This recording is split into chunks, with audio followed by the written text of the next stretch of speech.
what's cooler than sex? Philosophy. How and whom to love is one of the most consequential decisions you will ever make in your life. If you get this right, you could end up with an angel who elevates your life to a level you didn't think was possible. But if you get this wrong, you could waste the best years of your life suing your worst enemy over the custody of children who've come to hate you. Do not underestimate just how good and how bad love can make your life.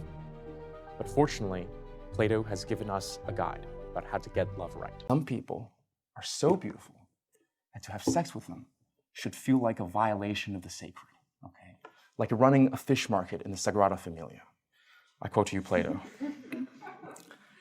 For the corrupted lover, this is Plato, the sight of the beloved's beauty does not arouse reverence in him.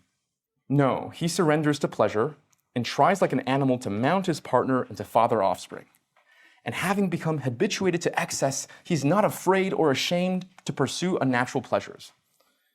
But when the true lover sees a marvelous face or a bodily form, which is a good reflection of beauty, at first he shivers and is gripped by fear, and the sight moves him to revere his beloved as if a god.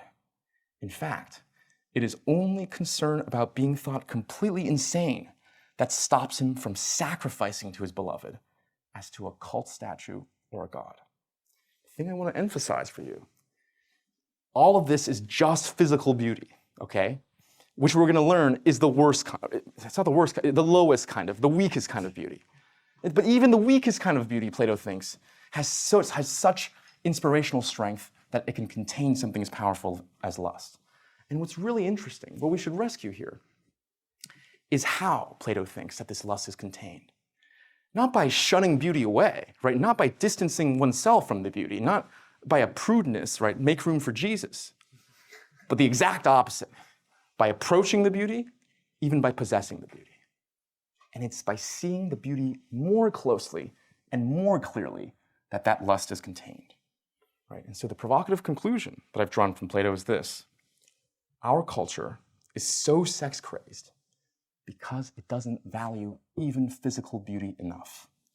It is only because we have truncated beauty from its elevating potential that it now inspires lust and not awe. This book right here, the Symposium, is how we recover that elevating potential of beauty in our lives today. And that is what you're going to learn in this lecture.